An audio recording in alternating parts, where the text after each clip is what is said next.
മലയാളം സർവകലാശാല വിവാദത്തിൽ രേഖകൾ പുറത്തുവിട്ട് കെ.ടി. ജലീൽ എം.എൽ.എ. യു.ഡി.എഫിന്റെ കാലത്ത് ഭൂമിക്ക് വില നിർണ്ണയിച്ച രേഖകളാണ് പുറത്തുവിട്ടത്. പി.കെ. ഫിറോസിന്റെ വാദം തെറ്റാണെന്ന് ജലീൽ പറയുന്നു. മുബഷീർ പി. അക്ബർ വിവരങ്ങളുമായി. മുബഷീർ, മലയാളം സർവകലാശാല ഭൂമി വിവാദത്തിൽ അതിൽ അഴിമതിയുണ്ടെന്നും അതിൽ ജലീലിന് പങ്കുണ്ട് എന്നുമാണ് പി.കെ. ഫിറോസ് പറഞ്ഞത്. എന്താണ് ഇപ്പോൾ ജലീലിന്റെ മറുവാദം?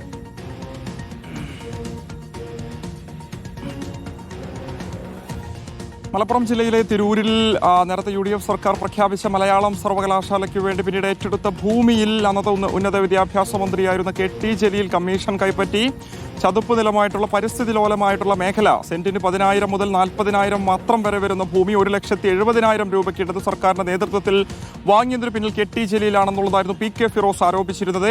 പക്ഷേ ഇത് UDF സർക്കാരിന്റെ കാലത്താണ് നടന്നിട്ടുള്ളത്. പി.കെ. അബ്ദുറബ്ബ് വിദ്യാഭ്യാസ മന്ത്രി, പി.കെ. കുഞ്ഞാലിക്കുട്ടി വ്യവസായ വകുപ്പ് കൈകാര്യം ചെയ്തിരുന്ന സമയത്ത് അവരുടെ നേതൃത്വത്തിൽ നടത്തിയ ഇടപാട് തന്റെ പേരിലാക്കാൻ ശ്രമിക്കുകയാണ് പി.കെ. ഫിറോസ് നടത്തുന്നത്. എന്ത് തരത്തിലുള്ള അന്വേഷണങ്ങളെ നേരിടാം, തെളിവുകൾ പി.കെ. ഫിറോസ് പുറത്തുവിടട്ടെ എന്നുള്ളതായിരുന്നു കെ.ടി. ജലീൽ പറഞ്ഞിരുന്നത്. ഇന്നിപ്പോൾ അതുമായി ബന്ധപ്പെട്ട ചില നിർണായക രേഖകളാണ് കെ.ടി. ജലീൽ പുറത്തുവിട്ടിരിക്കുന്നത്. അദ്ദേഹം കഴിഞ്ഞ ദിവസം ചൂണ്ടിക്കാണിച്ചതുപോലെ തന്നെ UDF സർക്കാരിന്റെ കാലത്ത് ഈ ഭൂമിക്ക് വില നിർണ്ണയിച്ചതിന്റെ സാക്ഷ്യപത്രം, അന്നത്തെ ജില്ലാ കളക്ടർ ഒപ്പ് രേഖപ്പെടുത്തിയ സാക്ഷ്യപത്രമാണ് കെ.ടി. ജലീൽ ഫേസ്ബുക്ക് പോസ്റ്റിലൂടെ പുറത്തുവിട്ടിരിക്കുന്നത്. വിശേഷം ഒരു ഭാഗത്ത് അന്നത്തെ വിദ്യാഭ്യാസ മന്ത്രിയായിരുന്ന പി.കെ. അബ്ദുറബ്ബ് കെ.ടി. ജലീലിനെതിരെ വിമർശനം ഉന്നയിച്ച ആരോപണം ഉന്നയിച്ച പശ്ചാത്തലത്തിൽ കൂടിയാണ് പി.കെ. അബ്ദുറബ്ബിന് മറുപടി പറഞ്ഞുകൊണ്ട് അത്തരമൊരു ഫേസ്ബുക്ക് പോസ്റ്റിലൂടെ രേഖകൾ പുറത്തുവിട്ടിരിക്കുന്നത്. ആ രേഖ, വില നിർണ്ണയ സാക്ഷ്യപത്രം എന്ന് എഴുതിയിരിക്കുന്ന ആ രേഖ 22/2/2016 കളക്ടറേറ്റ് മലപ്പുറം കളക്ടറേറ്റിൽ ചേർന്ന യോഗത്തെ തുടർന്നെടുത്ത തീരുമാനത്തിലെടുത്ത വില നിർണ്ണയമാണ്. മലപ്പുറം ജില്ല തിരൂർ താലൂക്ക് വെട്ടം വില്ലേജിലെ സർവേ നമ്പറുകളിൽപ്പെട്ട വസ്തു മലയാളം സർവകലാശാലയ്ക്ക് വേണ്ടി ഏറ്റെടുക്കുന്നതിന് ജില്ലാതല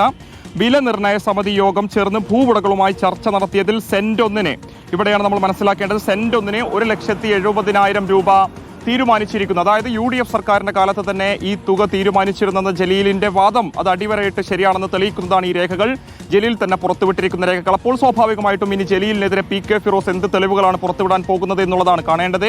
ശേഷം ഇന്ന് അദ്ദേഹം 12 മണിയോടുകൂടി കോഴിക്കോട് മാധ്യമങ്ങളെ കാണുന്നുണ്ട്. ജലീൽ ഈ ഒരു ആരോപണം നിഷേധിച്ചാൽ ജലീലിനെതിരായിട്ടുള്ള, അതായത് ജലീൽ വലിയ തോതിൽ ഈ ഇടപാടുമായി ബന്ധപ്പെട്ട് വാങ്ങിയെന്ന് പറയപ്പെടുന്ന കമ്മീഷൻ അഴിമതി പണത്തിന്റെ രേഖകൾ പുറത്തുവിടും, ആ രീതിയിലുള്ള തെളിവുകൾ തന്റെ പക്കലുണ്ട് എന്നുള്ളതായിരുന്നു പി.കെ. ഫിറോസ് ചൂണ്ടിക്കാണിച്ചിരുന്നത്.